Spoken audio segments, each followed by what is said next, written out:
കേരള വ്യാപാരി വ്യവസായ ഏകോപന സമിതിയുടെ മൂന്നാർ യൂണിറ്റ് പ്രസിഡന്റിനും മറ്റ് ഭാരവാഹികൾക്കുമെതിരെ വധഭീഷണി നടത്തിയവരെ നിയമത്തിന് മുന്നിൽ കൊണ്ടുവരണമെന്ന് KVVES ജില്ലാ പ്രസിഡന്റ് സണ്ണി പൈമ്പിള്ളിൽ. ഇടുക്കി ലൈവ് വാർത്തകൾ നിങ്ങൾക്കായി അവതരിപ്പിക്കുന്നത് woodpecker furnishing and Kattappana bed centre, government tribal higher secondary സ്കൂളിന് സമീപം, കട്ടപ്പന. മൂന്നാർ യൂണിറ്റ് പ്രസിഡന്റിനെയും ഭാരവാഹികളെയും കൊന്നുകളയും, കൈയും കാലും വെട്ടും തുടങ്ങിയ ഭീഷണികൾ മൊബൈലിലേക്ക് വന്നുകൊണ്ടിരിക്കുകയാണ്. നിയമവിരുദ്ധമായി പ്രവർത്തിക്കുന്ന വഴിയോര കച്ചവടം നീക്കം ചെയ്യണമെന്ന് ഗ്രാമപഞ്ചായത്തിനോട് ആവശ്യപ്പെട്ടതിന്റെ പേരിലാണ് ഭീഷണി സന്ദേശങ്ങൾ വന്നുകൊണ്ടിരിക്കുന്നത്. മനുഷ്യന്റെ ജീവനും സ്വത്തിനും സംരക്ഷണം കൊടുക്കാൻ സർക്കാരിന് ബാധ്യതയുണ്ട്. വലിയ തുക വാടകയായി നൽകിക്കൊണ്ട് എല്ലാവിധ ലൈസൻസുകളും എടുത്ത് നികുതിയടച്ച് നിയമാനുസൃതം വ്യാപാരം നടത്തുന്നവരിൽ പലരും വലിയ തുകകൾ ബാങ്ക് വായ്പകളെടുത്താണ് കച്ചവടം മുന്നോട്ട് കൊണ്ടുപോയിക്കൊണ്ടിരിക്കുന്നത്. എന്നാൽ മൂന്നാർ ടൗണിലെ ട്രാഫിക്കിന് പോലും തടസ്സമുണ്ടാക്കിക്കൊണ്ട് വഴിയോരത്ത് കച്ചവടം നടത്തുന്നവർ യാതൊരുവിധ നികുതികളും അടയ്ക്കുന്നില്ല എന്നതും അളവ് തൂക്ക നിയമങ്ങൾ പാലിക്കുന്നില്ല എന്നതും മാത്രമല്ല, മറ്റ് വ്യാപാര സ്ഥാപനങ്ങളിൽ ഉള്ളതിനേക്കാൾ കൂടുതൽ വില ഈടാക്കി ഗുണം കുറഞ്ഞ ഉൽപ്പന്നങ്ങൾ വിറ്റ് ജനങ്ങളെ വഞ്ചിക്കുകയുമാണ്.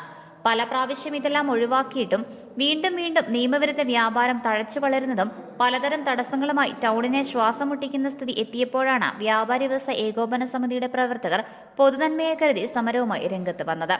മൂന്നാർ ഗ്രാമപഞ്ചായത്തും പോലീസും ചേർന്ന് നിയമ നടപടി സ്വീകരിച്ചതിന് ചില സാമൂഹ്യ വിരുദ്ധന്മാർ വധഭീഷണി മുഴക്കുകയാണ്. ഭീഷണി കൊണ്ട് ഏകോപന സമിതിയുടെ പ്രവർത്തകരെ പേടിപ്പിക്കാമെന്നാണ് ആരെങ്കിലും വിചാരിക്കുന്നതെങ്കിൽ അത് നടപ്പില്ല എന്ന് KVVES ജില്ലാ പ്രസിഡന്റ് സണ്ണി പൈമ്പിള്ളിൽ പറഞ്ഞു.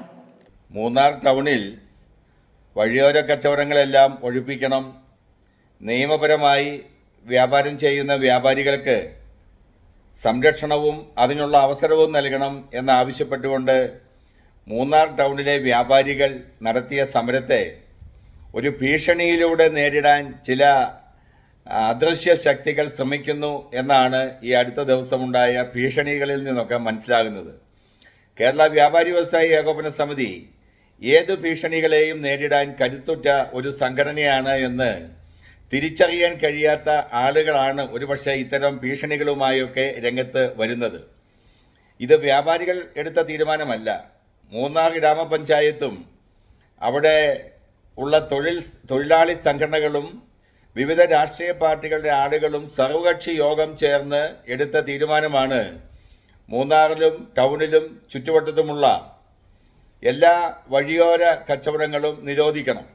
മൂന്നാറിൽ ഇപ്പോൾ വലിയ ട്രാഫിക് പ്രതിസന്ധിയുള്ള ഒരു പ്രദേശമാണ്. പ്രത്യേകിച്ചും ജില്ലയിലെ ഏറ്റവും വലിയ ടൂറിസം മേഖല എന്ന നിലയിൽ വലിയ ട്രാഫിക് പ്രതിസന്ധി മൂന്നാർ മേഖലയിലുണ്ട്. ഇത് തിരിച്ചറിഞ്ഞ ത്രിതല പഞ്ചായത്ത് ആളുകളും നമ്മുടെ പോലീസ് അധികാരികളും ഒക്കെ ചേർന്നെടുത്ത തീരുമാനമാണ് അവിടുത്തെ വഴിയോര കച്ചവടങ്ങളെല്ലാം ഒഴിപ്പിക്കണം, എങ്കിലേ സുഗമമായി ട്രാഫിക് സംവിധാനം ഒരുക്കാൻ കഴിയൂ എന്നുള്ളത്. അത് ഒരു പെട്ടെന്നുള്ള ഒരാഴ്ച ഒഴിപ്പിക്കൽ നടപടികളുമായി മുന്നോട്ട് പോയി പെട്ടെന്ന് തന്നെ ചില രാഷ്ട്രീയ പാർട്ടിയുടെ ആളുകൾ അതിൽ നിന്നും പിന്തിരിഞ്ഞ് ഒഴിപ്പിക്കൽ നടപടി നിർത്തിവയ്പ്പിച്ചതിനെതിരെയാണ് വ്യാപാരി വ്യവസായി ഏകോപന സമിതിയുടെ ആളുകൾ മൂന്നാർ ടൗണിൽ പ്രതിഷേധ സമരം സംഘടിപ്പിച്ചത്. അങ്ങനെ പ്രതിഷേധ സമരം സംഘടിപ്പിച്ചതിനെതിരെയാണ് ഇപ്പോൾ ഏതാനും ചില കുൽസിത മാർഗത്തിലൂടെ പണമുണ്ടാക്കണം എന്നാഗ്രഹിക്കുന്ന ചില ആളുകൾ, ഭീഷണിയൊക്കെ വരുന്നത് ബോംബെ വിവിധ പ്രദേശങ്ങളിൽ നിന്നൊക്കെയാണ്. അതിൽ നിന്നൊക്കെ ആളുകളെ തിരിച്ചറിയാൻ പോലീസിന് കഴിയും. അതുകൊണ്ട് നിശ്ചയമായും ഇത്തരം ഭീഷണികൾ ഇറക്കുന്ന ആളുകൾക്കെതിരെ ഗവൺമെൻറ്റും പ്രത്യേകിച്ചും ജില്ലാ പോലീസ് മേധാവിയും ഇടപെട്ട് അടിയന്തരമായി അവരെ കസ്റ്റഡിയിലെടുത്ത് നിയമ നടപടികൾ സ്വീകരിക്കണം എന്നാണ് ഏകോപന സമിതി ഇടുക്കി ജില്ലാ കമ്മിറ്റിയുടെ അഭിപ്രായം. ലക്ഷക്കണക്കിന് രൂപ നികുതി അടയ്ക്കുന്ന നിയമവിധേയമായി പ്രവർത്തിക്കുന്ന വ്യാപാരികളെ സംരക്ഷിക്കാനുള്ള ബാധ്യത സർക്കാർ ഏറ്റെടുക്കണം. നിയമവിരുദ്ധമായി പ്രവർത്തിക്കുന്ന പൊതുശല്യമായി മാറിയ വഴിയോര കച്ചവടം ശാശ്വതമായി അവസാനിപ്പിക്കാൻ ജാഗ്രത പുലർത്തണമെന്ന് അധികാരികളോട് ഇടുക്കി ജില്ലാ കമ്മിറ്റി ആവശ്യപ്പെട്ടു.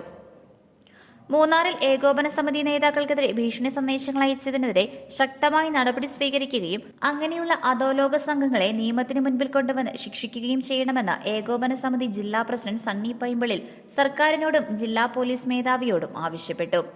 Idukki live news, Munnar. Idukki live വാർത്തകൾ നിങ്ങൾക്കായി അവതരിപ്പിച്ചത്